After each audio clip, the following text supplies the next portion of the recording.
Welcome to the Man Cave Podcast with Dan Casper. Ice has to be forming pretty well out there with these cold temperatures, so it's perfect time to catch up with Mr. Jake Bolks, our conservation warden friend for the state of Wisconsin. Jake, you staying warm out there this morning, bud? I am trying.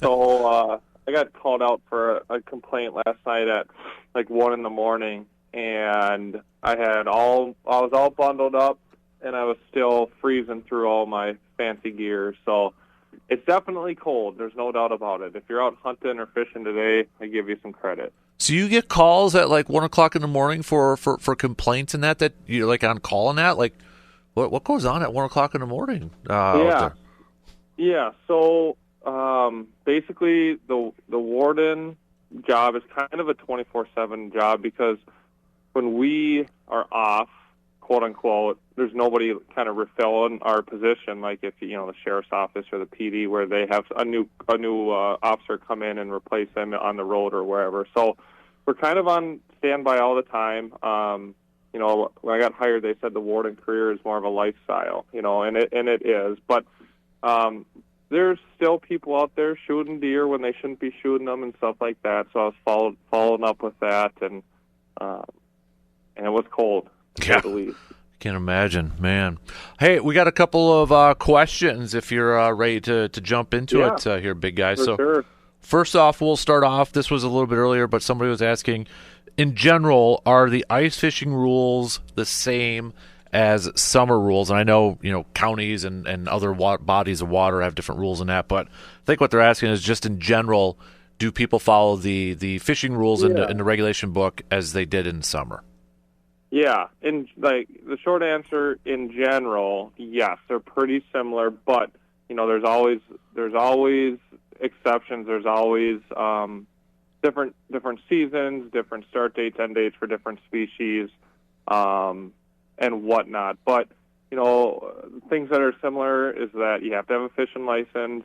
You can use 3 lines, 3 hooks, baits, or lures any time of the year. Generally, you can go fishing wherever you can legally access the water body. The keep your feet wet rule does apply, but you got to be on the ice, per se. So, like, if the ice runs out, like while you're walking up a river, then you can't really go any further without potentially trespassing and stuff like that. So a lot of the stuff is the same. Obviously, there's differences, like you mentioned, across the state with, like, length restrictions or the amount of fish you can keep and such. So, like I say every week, just really make sure you read those regulations, double check, because stuff changes every year. And if you're on a new lake or you're on a lake where you really haven't, like, you assume that it's 25 perch or 25 bluegill, it probably won't hurt just to double check the regulations and make sure there wasn't something that's changed. Jake, you mentioned going so far up the water. I guess I want to get this clarified in my mind. Does a landowner own the water, or does the landowner own the land up to the water, and we can still walk the streams because the state owns the water? How does this work? Well, everywhere is a little bit different. Generally, the bed of a lot of rivers and lakes are kind of part of the public trust doctrine, so you can go in there and trap, by putting like stakes in the ground, or you can go walking and fish or duck hunt by walking on the bed of the water. But in different area where there's flowages, where people own land and then it was flooded, different land sales from long time ago, there are places where some landowners own the bed of the river or the lake for a certain amount of time. No, what do you mean by what? Areas, go ahead. I'll ask you after you're done. Sure. I was going to say, and in those areas, like, you're still allowed to be on your boat and you're still allowed to be in the water and stuff like that. But there's some, special regulations that kind of come in where I guess we're kind of getting the weeds, but in a place like that, you couldn't trap because you couldn't put something into the bed of the water because that's technically privately owned or whatever. So everywhere you go is a little bit different. The key is that as long as you're keeping your feet wet and you're accessing areas with where you either have consent from the private land or it's a public access, you're good to go. Now, by the bed of the water, the bed of the stream or whatever, to me that's water. I mean, the bed is under the water. Am I right, or is it on the shore? Yeah. Yep. Okay, so you can, as long as your feet are wet in that water, without the tributaries, like you say, that fill up. Okay, thank you. Yeah, so, it can be, when you get into some of those, like you said, tributaries or little streams or going through these areas with a lot of private land, it can get sometimes complicated, but at the end of the day, if you're on a boat, if you're in a canoe, if you're in a kayak, you're usually always good. And then if you're walking through stuff, again, you're generally going to be fine. It's just there's some more specific regulations that come into play. What about in the open water season? Not where the streams and everything will freeze up now, but people have fences across a stream, so to speak, to keep their cattle. And you want to go from one side of that fence to the other in the water. Right. That's tough. There's some agricultural and farming reasons or exemptions that sometimes allow cattle fences or different things that go across streams or rivers or whatnot. Usually that's on smaller creeks and such. But if you are out walking up a river or a creek and you hit something like a bridge or a fence that restricts your ability to keep going up, you're not allowed to just go on to their private land and walk around or try to jump the fence somewhere. But it is potentially a violation. So if you run into something like that blocks your navigation, definitely give the DNR a call so we can look into it and see what's going on. Because the best way to handle it is not to get in not to trespass or get in a heated confrontation with the landowner, but to let us figure out what's going on and address it and get it removed. That's that topic. I mean, I'm sure you see it too quite a bit, Jake. Like on social media, I see videos of like fishermen going down, lakes or rivers, and then a landowner's coming down and yelling at them for trespassing. I mean, it's all over the place and different rules, different. So if you're allowed to be somewhere hunting, fishing, or trapping, and someone comes down and they yell at you because they feel entitled that water or those fish are theirs because they own land next to it, that's not the case. And I don't have a lot of time, and most wardens or law enforcement officers don't have a lot of time for harassment. We wrote a fair amount of hunter harassment tickets this last couple weeks, obviously, with the deer season, with people, neighboring landowners to public land that just want to try to privatize that public land by yelling and intimidating people not to hunt there, which is unacceptable. So if you do run into that, never hesitate to call, the sheriff's office or if it's really heated or dangerous, call 911. But if it's something where it's continually or you're having a problem, just call the DNR and we'll come out and help you out. Jake, we got another question from Jake from State Farm that he texted in just a few minutes ago. Can a person gift their possession limit of bluegills to another person without a license? And second part, can a person give their possession limit to their wife if she has a license, so a family of two can have a total of, let's say, 100 bluegills in their house, or does that wife need to catch her own? Good question.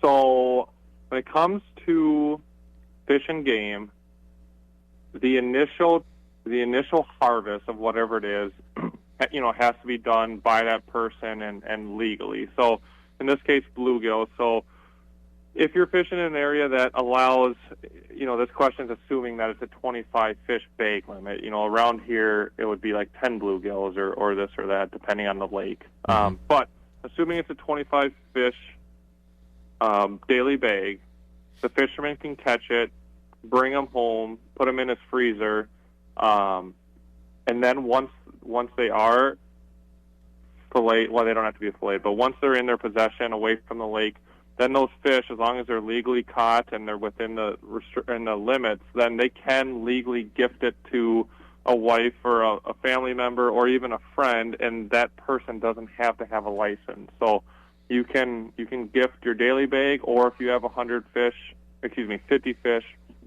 your possession limit in your freezer, and you want to gift it away because you want to go and catch more bluegill, you can. You can give it to anyone at any time without a license. Yeah, I'll give them my address. Right. So, and there's plenty of people that just can't fish, and so can't fish for different reasons or don't have time. So gifting fish, gifting deer and stuff we all do it, and it's a really nice thing to do.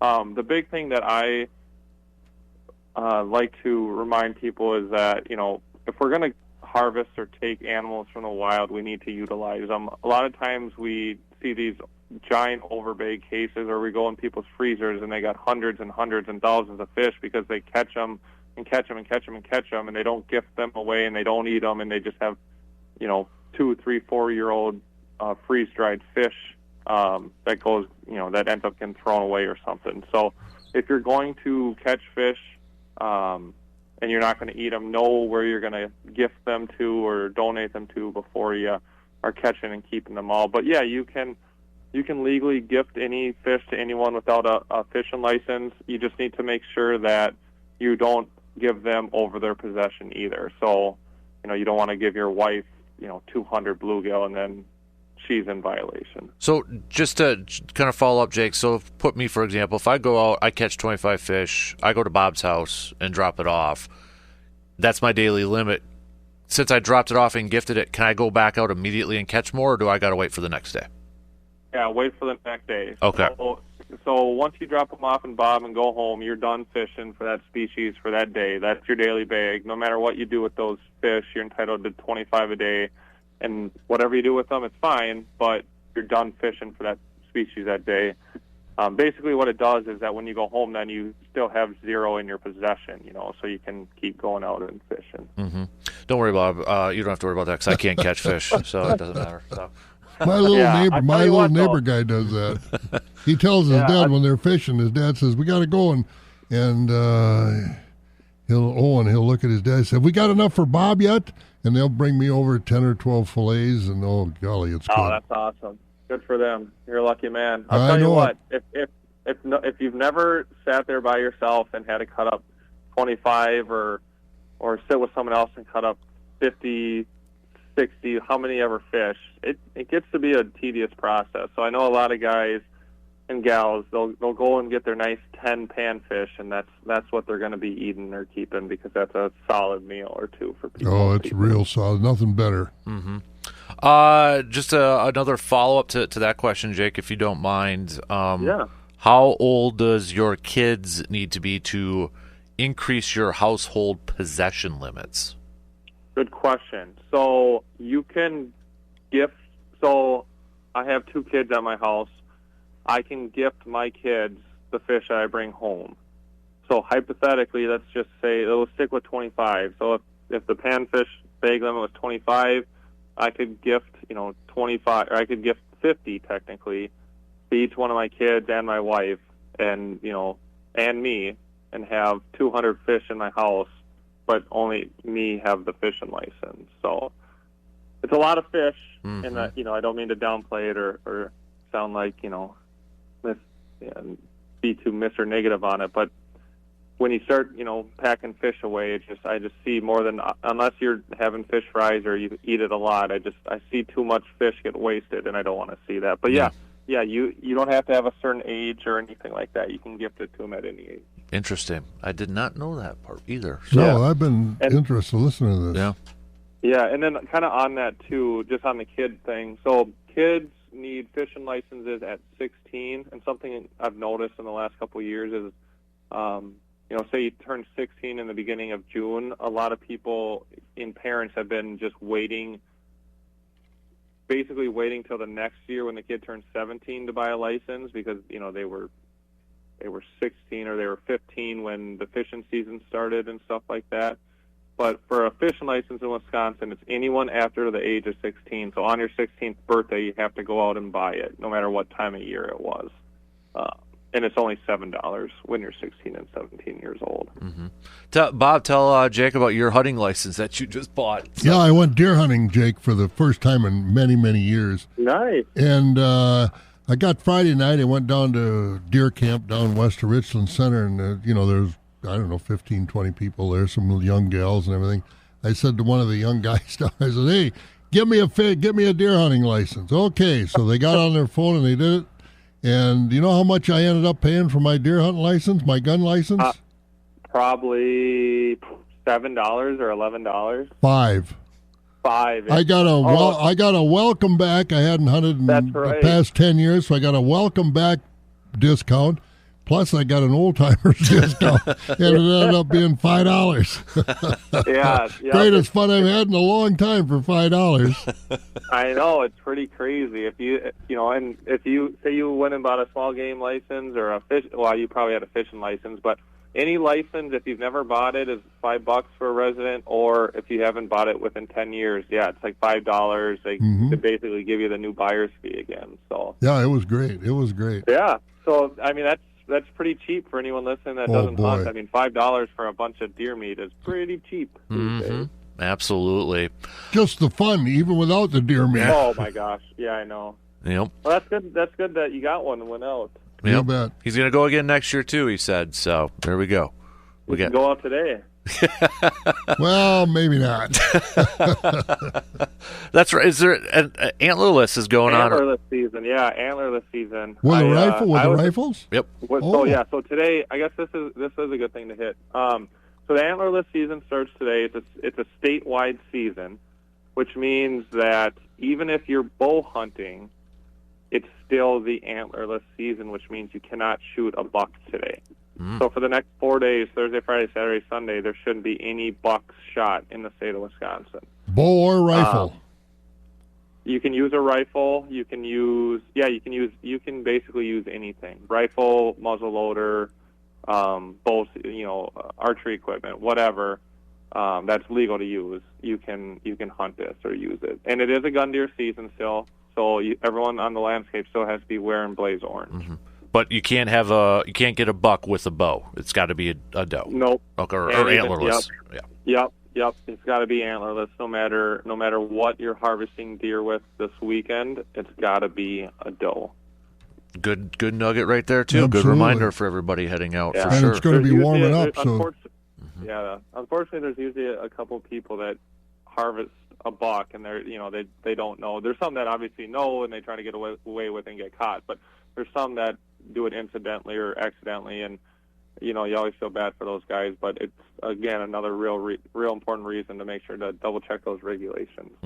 Good note. Hey Jake, we appreciate it, man. Good stuff here this morning. Fun. Oh, hey, one more thing, Jake. I was looking if anybody's an ice fisherman coming up in the middle of January. I know in the summertime or the spring we have free fishing, but free ice fishing for a weekend, huh? Yeah, that should be coming up. I just can't remember if it's the first or second weekend. 18th and 19th of January.